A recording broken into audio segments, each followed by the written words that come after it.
The lead up to the Rugby World Cup in France has not been a pretty picture for England Rugby, having lost 3 of their 4 warm-up matches and most notably, losing to Fiji for the first time in history at the home of English Rugby. Coupled with this, the Red Roses will be without the services of their captain, Owen Farrell, and experienced number 8, Billy Vunipola, for the opening matches of their Rugby World Cup campaign, as the players serve out the remainder of their ban time for dangerous tackles in the Rugby World Cup warm-up matches. England's performance in the Six Nations earlier in 2023 was nothing to write home about either, where they managed to win only 2 of their 5 matches, against Wales and Italy. The Six Nations also saw England suffer one of their heaviest defeats in recent times, losing to France by 43 points in a match most English fans will want to forget just as much as the 2019 Rugby World Cup final. Ever since lifting the trophy at the 2003 Rugby World Cup, England have looked a competitive side going into subsequent Rugby World Cups, and except for their performance in the 2015 Rugby World Cup, where they never made it past the pool stages, they've been runners-up in both the 2007 and 2019 competitions, losing to South Africa in the final on both occasions. The question on everyone's mind is why have England looked so poor in the run-up to the 2023 Rugby World Cup, and what has contributed to the team's poor success in the last couple of years? Let's get into it. Coaching. Eddie Jones took over from the man with the happiest face in the business, Stuart Smiley Face Lancaster, in November 2015.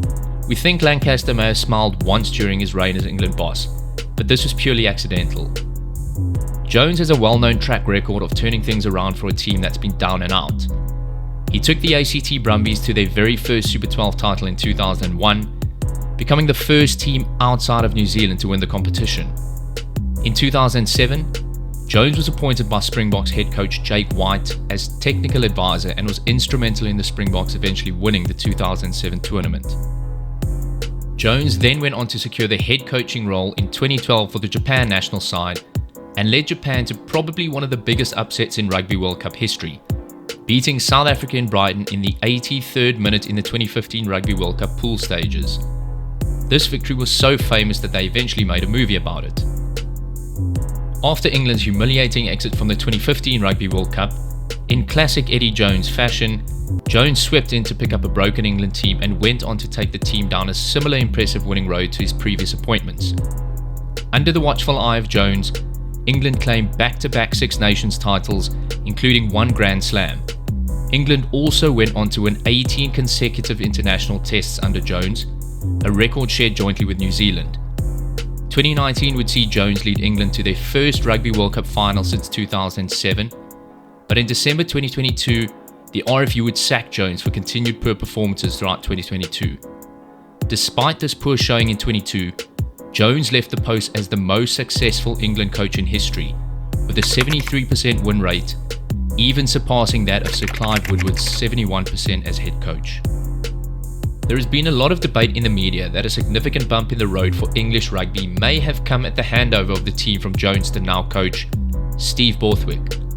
Borthwick has not been silent in his dismissal of Jones, and in February 23, Borthwick insisted the side he inherited from Jones was not good at anything. Probably not the smartest way to get on the right side of your team after a losing start as head coach. This is a bold statement coming from Borthwick, considering he's coached under Eddie Jones on several occasions, as forwards coach in the Japan national setup and also as forwards coach under Jones in the England national setup. Having worked so closely with Jones over the years, there can be no argument that Borthwick believes Jones is a good coach. This is simply a case of finger pointing, with nobody really wanting to accept responsibility for the current state of English rugby. Despite all this back and forth in the media between Borthwick and Jones, the bottom line is that England aren't winning and seem no better off under Borthwick as head coach, who only has a 30% win record to date. Jones has also recently come out in the media saying the RFU is to blame for not producing enough quality players. But there has been some serious backlash from ex-players like Danny Cipriani, claiming Jones has a limited understanding of the game. Squad depth and combinations. Jones seemed to be building a formidable setup in the backline with the forward Farrell combination at 10 and 12 and the preferred centre pairing of human wrecking ball Manu Tuilangi with the precision and accuracy of Henry Slade. This seemed a deadly combination, and when Jones brought the likes of Freddie Stewart into the mix at fullback, the England backline looked unstoppable. Jones drafted in Harlequin star Marcus Smith as backup for Ford and Farrell at 10, but somehow Jones struggled to find a compatible 12 for Smith when compared to the elite pairing of Ford and Farrell. Jones also bolstered England's pack by bringing in the likes of Luke Cowan-Dickie, Ellis Genge, Tom Curry and Sam Underhill, while still relying on experienced players up front such as Courtney Laws, Billy and Marco Vunipola, and veterans in the backline, Elliot Daly and Johnny May. So there's no arguing Jones had ticked all the right boxes when it came to building squad depth and trying different player combinations. If you look at the current squad going to the 2023 Rugby World Cup, Borthwick has definitely picked a varied squad of experience and youth, with 17 of the 33-man squad having featured in previous World Cups. Borthwick has also managed to bring in some star players in the likes of Henry Arundel, Jack van Poortvliet and Ollie Lawrence, who all have the ability to light up a rugby field at any given moment. Player form. On paper, the England squad going to the World Cup are certainly not short on talent. Individually, some of these players are world class, with the likes of Murray Itoje, Owen Farrell, George Ford, Courtney Laws, Billy Vunipola, Tom Curry, Elliot Daly and Anthony Watson boasting a huge amount of experience and ability in their respective positions. For a lot of these big names, however, they just don't seem to be as in form as they were going into the 2019 Rugby World Cup. Itoje certainly doesn't look to be the same player he was 4 years ago, and has been far less disrupted than he usually is at the breakdown. Farrell and Vunipola have both recently struggled with ill discipline, and the likes of Ben Youngs, Dan Cole and Joe Marler are way past their best. There is no doubt that a lot of these experienced players bring a huge amount of value in terms of guidance and advice for younger members of the squad, but it's also important that they lead by example and play some good rugby in the process, which they currently aren't doing. As a team, the squad just looks disjointed and unorganised, and doesn't look to be a cohesive unit. It's more important than ever going into a World Cup that the team gel well together, and vibes are good within the squad itself and between players and management, and that just doesn't look to be the case with the England team at the moment. Attitude. With comments such as "Write us off now, all the best" from Vice-Captain Ellis Genge post their defeat to Fiji, one has to wonder whether the attitude of the team is in the right place. This has not been the first time England player attitude has come into question, after many of the players were cited removing their silver medals at the 2019 Rugby World Cup medal ceremony, which many a rugby fan dubbed bad sportsmanship.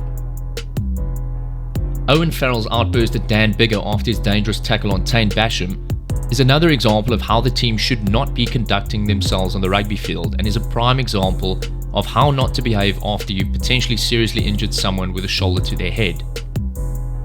All this behaviour is unfortunately being portrayed by very senior members of the team, which can certainly not be setting the best example for the younger squad members. In situations where the integrity of the team and the jersey are at stake, the senior members of the squad should be stepping up and setting the example. The World Cup is a completely different occasion though, and England will be going into this one with the least amount of pressure, and expectations from fans won't be as high as before.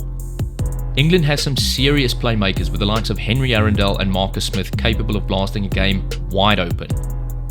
We all know the capability of this English side, and with the right attitude and a bit of luck along the way, this English side may surprise us just yet.